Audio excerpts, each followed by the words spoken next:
नमस्कार। आज की कहानी है विचित्र टोपी। एक गरीब लड़का था। इतनी बड़ी दुनिया में उसका कोई नहीं था, न माता पिता न भाई बहन। पर वह लड़का बड़ा परिश्रमी था। एक बार उसकी मेहनत से प्रसन्न होकर एक किसान ने उसे एक बैल दे दिया। लड़के ने सोचा, बैल से किसी बंजर ज़मीन को जोतूंगा और उस पर कोई फसल उगाने की कोशिश करूंगा। वह बैल लेकर चल पड़ा। गर्मी के दिन थे। लड़के के बदन पर न कपड़े थे न पैरों में जूते। फिर भी वह अपनी धुन में बैल हाँकता चला जा रहा था। अचानक उसे लगा जैसे कोई उसे पुकार रहा है। उसने मुड़कर देखा तो 3 व्यक्ति शरारत से मुस्कुराते खड़े थे। लड़के ने उनसे पूछा, आपने मुझे पुकारा था? क्या कोई काम है? उनमें से एक व्यक्ति ने कहा, तुम यह बकरा कहाँ लिए जा रहे हो? लड़का चौंक उठा। बकरा? यह बकरा नहीं, बैल है। वह व्यक्ति ठठा कर हंस पड़ा और अपने साथियों से बोला, देखा इस पागल को? इस बकरे को बैल बता रहा है। जरूर इसने कोई नशा कर रखा है। उसकी बात सुनकर दूसरे व्यक्ति ने कहा, और बकरा भी कैसा? बिल्कुल मरियल, कोई कौड़ी को भी न पूछे। तीसरा व्यक्ति बोला, पर हमें इस बेचारे की सहायता करनी चाहिए। 4-5 रुपयों में यह बकरा खरीद लेना चाहिए। यह सुनते ही पहले व्यक्ति ने टेंट से 5 रुपये निकाले और लड़के के हाथ में थमाते हुए बैल की रस्सी छीन ली। वह लड़का बेचारा कुछ समझ भी नहीं पाया कि क्या करे क्या कहे। वह अकेला था और वे थे 3। वह यह भी समझ गया था कि वे तीनों मिलकर उसे बेवकूफ़ बना रहे हैं। वह यह भी जान गया था कि ज़्यादा चूँ चपड़ करने पर वे तीनों उसे पीटने लगेंगे और मुफ्त में ही बैल लेकर चल देंगे। सो उसने उस समय चुपचाप रहना ही उचित समझा। वे तीनों व्यक्ति बैल लेकर चल पड़े। वे अभी थोड़ी ही दूर पहुँचे होंगे कि वह लड़का भागता भागता उनके पास आया। उनसे कहा, आप लोग बहुत दयालु हैं। मेरे मरियल बकरे को सचमुच कोई न पूछता, पर आप उसके 5 रुपये दे दिए। आपसे बढ़कर सज्जन मुझे कहाँ मिलेंगे? मेरा दुनिया में कोई नहीं है। यदि आप लोग मुझे नौकर रख लें तो मेरे कुछ दिन सुख से कट जाएंगे। तीनों व्यक्तियों ने सोचा, यहाँ तो मुफ्त में ही नौकर मिल रहा है। उन्होंने अपने साथ उसे ले लिया। लड़का बड़ा मेहनती था। कुछ ही दिनों में उसने तीनों का विश्वास जीत लिया। वह उनके सारे काम करता, घर खर्च और पैसों का भी पाई पाई हिसाब रखता। तीनों उससे बड़े खुश थे। एक दिन वह लड़का एक विचित्र सी टोपी लगाए घर लौटा। उसकी 3 नोकों वाली टोपी देखकर तीनों व्यक्ति हंस पड़े। वे बोले, यह जोकरों की टोपी कहाँ से ले आया है? पर लड़का गंभीर बना रहा। उसने कहा, यह टोपी जोकरों की नहीं, यह एक करामाती ताज है। इसे पहनकर बाजार में हर चीज़ मुफ्त ली जा सकती है। इसी के कारण तो मैं आपसे अपने खर्च के लिए कुछ लेता नहीं। तीनों व्यक्तियों को उसकी बात पर विश्वास नहीं हुआ। यह देखकर लड़के ने कहा, आपको मेरी बात पर विश्वास नहीं हो रहा है? कल बाजार में चलिएगा और इस ताज की करामात स्वयं देखिएगा। तीनों व्यक्तियों ने हामी भर दी और अपने काम धंधे पर निकल गए। उधर वह लड़का वही टोपी पहनकर बाजार चला गया। उसने 3 बड़ी दुकानें चुनी। फिर उनके मालिकों को बड़ी बड़ी रकमें देकर बोला, कल मैं अपने 3 मेहमानों के साथ आऊँगा। पहचान के लिए यही टोपी पहने रहूँगा।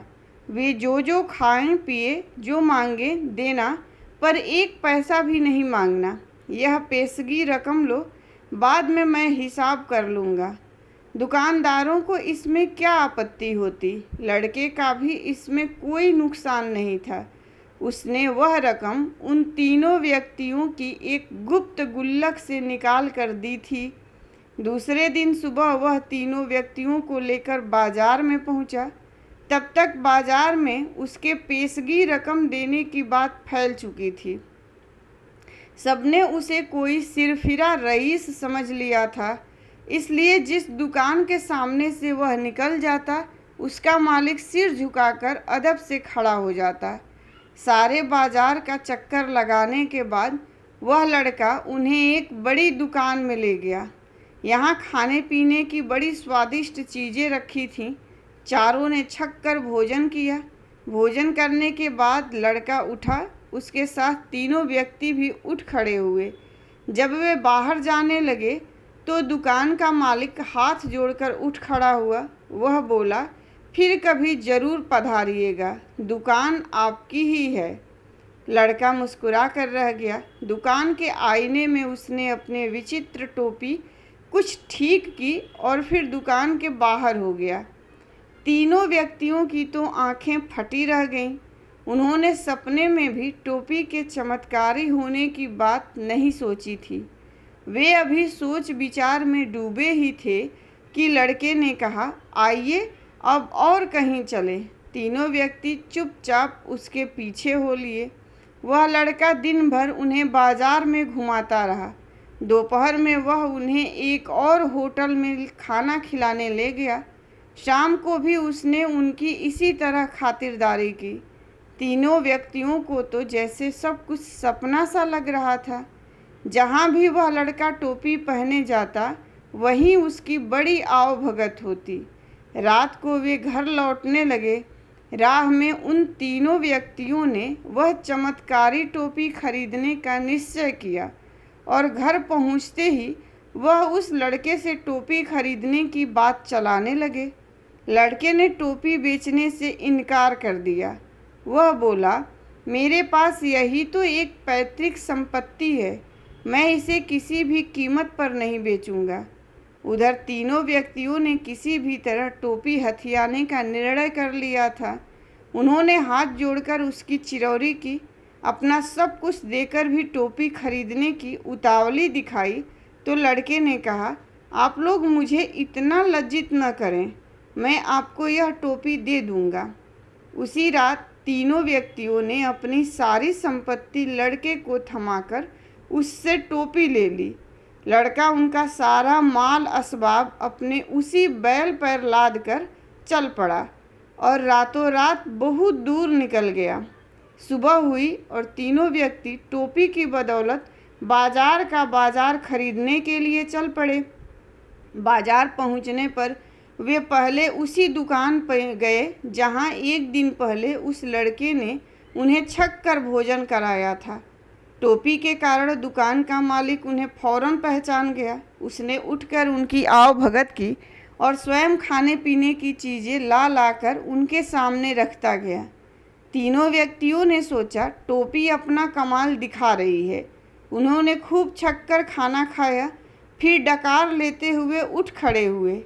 जब वे बिना पैसा दिए बाहर जाने लगे तो दुकानदार ने कहा, जनाब पैसे तो देते जाइए। तीनों व्यक्ति तमक उठे। पैसे? पैसे किस बात के? और यह कहते हुए उनमें से एक ने टोपी दुकानदार की आंखों के सामने नचा दी। दुकानदार काफ़ी मोटा तगड़ा था। वह अकेला ही तीनों के लिए काफ़ी था। उसने लपक कर टोपी वाले व्यक्ति की गर्दन पकड़ ली और बोला, अब बताऊं तुझे पैसे किस बात के? तीनों व्यक्ति बड़े शक पकाए। उनमें से एक ने जल्दी जल्दी पैसे देकर अपना पिंड छुड़ाया और दुकान से बाहर हो गए। बाहर आकर वे आपस में झगड़ने लगे। टोपी पर उन्हें अभी भी विश्वास था। दो व्यक्तियों ने अपने तीसरे साथी से कहा, तुमने टोपी हाथ में ले रखी थी, इसी कारण उसका असर नहीं हुआ, तुम इसे सिर पर पहनो।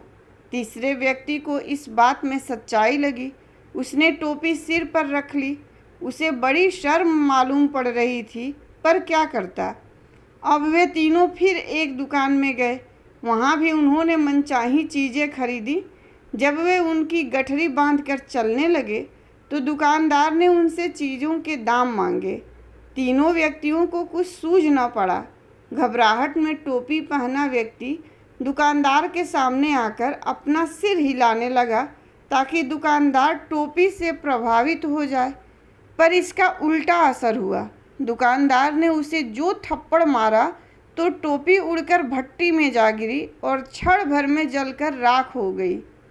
टोपी को इस तरह भस्म होते देखकर तीनों व्यक्ति चीख चीख कर विलाप करने लगे।